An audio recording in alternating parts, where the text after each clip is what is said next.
No começo do ano, uma crise sanitária sem precedentes se instalou nos hospitais do Amazonas. Com os casos de Covid-19 fora de controle, começou a faltar oxigênio para os pacientes em Manaus. A falta de cilindros para pacientes com Covid provocou mortes e deixou o país estarrecido. A vacinação avançou de forma lenta e o número de óbitos provocados pela pandemia cresceu fortemente. O total de mortes chegou a passar de 4.000 em um único dia. Desde a chegada da pandemia ao Brasil, já são mais de 600.000 vidas perdidas por causa da Covid-19. Mais um ano termina com milhares de famílias em luto. A crise na saúde teve consequências na política. Uma CPI no Senado foi aberta para investigar a gestão da pandemia pelo governo federal. Houve embates entre senadores a favor e contra o presidente Jair Bolsonaro. Depois de 6 meses de muitos depoimentos, polêmicas e bate-boca, a comissão chegou ao fim. O senador Renan Calheiros, relator da CPI da Covid, pediu o indiciamento do presidente Jair Bolsonaro por 10 crimes.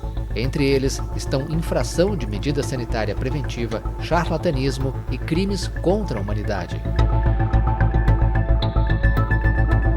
Ainda na política, as mudanças no primeiro escalão do governo continuaram.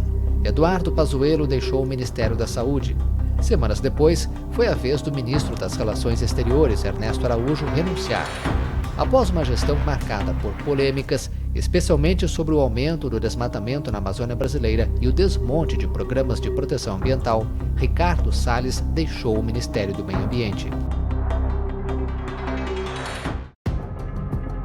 Já o presidente Jair Bolsonaro partiu para o ataque e escolheu 2 alvos: o sistema eleitoral e ministros do Supremo Tribunal Federal. Um desfile militar inédito foi realizado em Brasília e contou com a presença de Bolsonaro. Políticos criticaram o evento, dizendo que foi uma tentativa de intimidar o Congresso. Na mesma época, os parlamentares discutiam uma proposta para modificar o sistema de votação eletrônica, alvo das críticas do presidente. A pauta pelo voto impresso acabou derrotada no Congresso. O STF e a Justiça Eleitoral abriram investigações contra o presidente, o que inflamou ainda mais sua retórica. No feriado do Dia da Independência, Bolsonaro buscou mobilizar seus apoiadores com manifestações nas principais cidades do país e redobrou os ataques contra as instituições e o sistema eleitoral do Brasil. Também afirmou que nunca seria preso.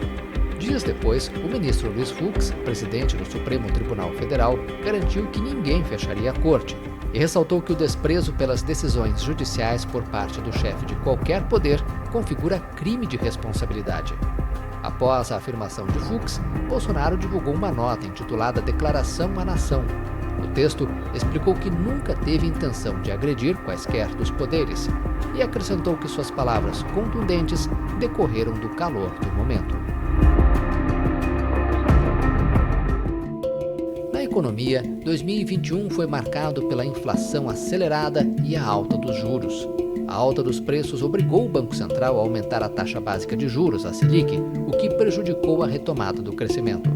O dólar continuou forte em relação ao real, o que também impactou os preços, como dos combustíveis. Caminhoneiros ameaçaram com greves.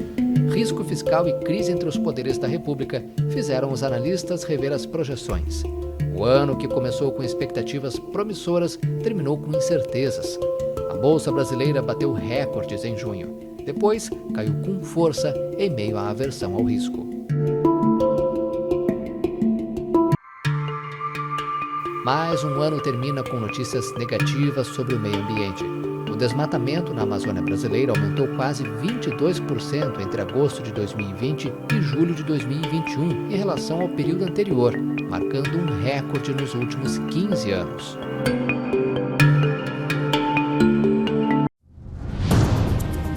Na área da segurança, o massacre na favela do Jacarezinho, no Rio de Janeiro, teve repercussão internacional. No total, 29 pessoas foram mortas, no que foi considerada a operação policial mais letal da história do Rio. Segundo testemunhas, algumas das vítimas foram executadas. No interior de Goiás, a caça a um assassino em série mobilizou a polícia e deixou moradores em pânico. Lázaro Barbosa, que matou uma família na área rural de Ceilândia, no Distrito Federal, acabou morto após 20 dias de buscas por centenas de policiais. E em Saudades, no interior de Santa Catarina, um ataque comoveu o país. Um jovem de 18 anos armado com uma faca invadiu uma creche e matou 3 crianças e 2 funcionárias.